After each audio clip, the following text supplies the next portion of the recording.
अरहन्ताणं नमो अरहन्ताणं नमो अरहन्ताणं। ज्योति के साधक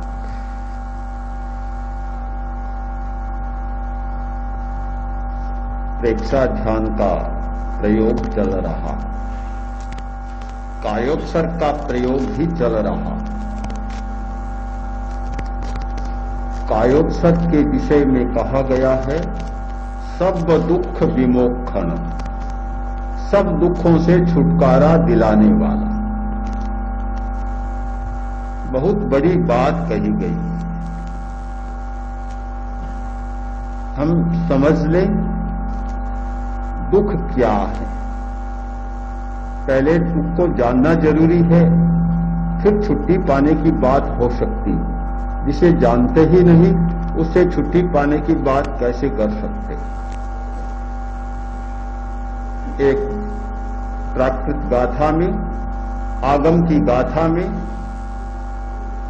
संकलन किया गया है कि जन्मम दुखम जरा दुखम रोगाय मरणाणीय।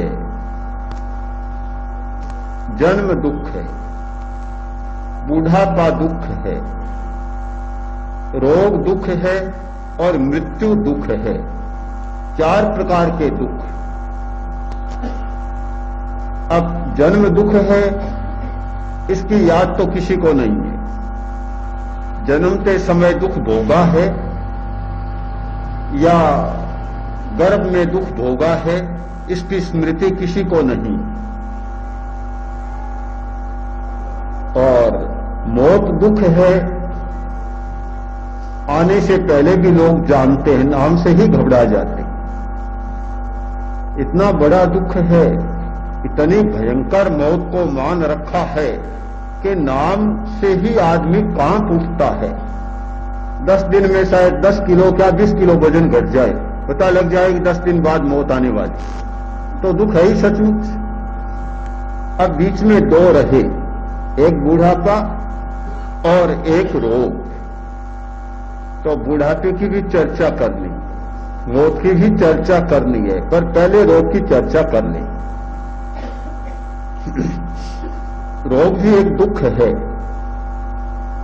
और आदमी रोग के कारण बहुत दुख का भोग करता है। बीमारी कम नहीं सताती, बहुत सताती है, बहुत लोगों को सताती है।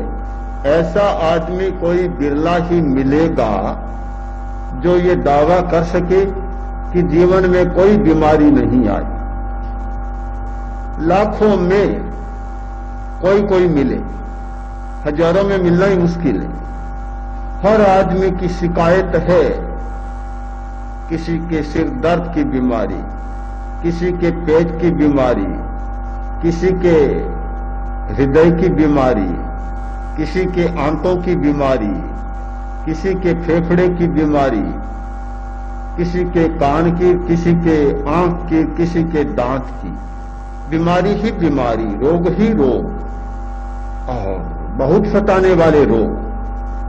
तो रोग आदमी को बहुत दुख देते हैं, सताते हैं।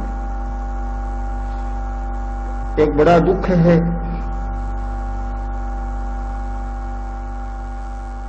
तो हम जान लें कि कारण क्या है, आदमी रोगी क्यों बनता है। क्या रोगी होना जरूरी है जीवन में, या रोग होने पर दुख भोगना जरूरी है, पीड़ा को भोगना जरूरी है, या रोग को भी टाला जा सकता है, रोग से होने वाली पीड़ा को भी टाला जा सकता है। क्या है, जरा थोड़ा ज्ञान कर लें, समझ लें। आयुर्वेद में रोग के 4 लक्षण बतलाए या प्रकार बतलाए। एक शरीर का रोग, दूसरा मन का रोग, तीसरा आगंतुक रोग और चौथा कर्म जनित रोग। एक रोग शरीर के कारण होता है, शरीर में धातु वैषम्य होता है, वात, पित्त और कफ इनमें कोई गड़बड़ होती है, बीमारी पैदा हो जाती है। दूसरा मन का रोग, भावों का रोग, भाव अच्छे नहीं होते, बीमारी पैदा हो जाती है, मन विकृत हो जाता है और मन बीमार बन जाता है। शरीर बीमार पहले नहीं होता, पहले मन बीमार होता है और फिर शरीर को बीमार बना देता है। मानसिक रोग, एक आगंतुक होता है, चोट लग गई, जा रहा था, लड़खड़ा गया, चोट लग गई। बहुत सारे लोग आजकल तो फिसलते हैं, हड्डियां टूट जाती है, न जाने कितने लोग फिसलते होंगे और ऐसे अंगन बना दिए चिकने कि थोड़ा भी पानी गिर जाए और चलने वाला न फिसले तो अचंभे की बात है, फिसले तो कोई अचंभे की बात ही नहीं है। जानबूझकर एक ऐसी व्यवस्था कर ली कि हड्डियां ज्यादा टूट सके, उसके लिए व्यवस्था जैसी बात है। तो ये चोटें लगती है, बाहर से आता है कुछ, यह है आगंतुक बीमारियां। जितनी दुर्घटनाएं हैं आगंतुक बीमारियां हैं। गिरा, स्कूटर से गिरा, सिर फट गया, मोटर दुर्घटना हो गई, ट्रक ने कुचल दिया, ये बहुत सारी बातें आगंतुक बीमारियां हैं। चौथी बीमारी है कर्म जनित बीमारी, यानी ऐसा कोई कर्म संस्कार किया हुआ है, उसे भोगना पड़ता है और बीमारी हो जाती है। तो रोग के ये 4 प्रकार हैं और इन चारों को आदमी भोगता है, एक दुख के रूप में अनुभव करता है। अब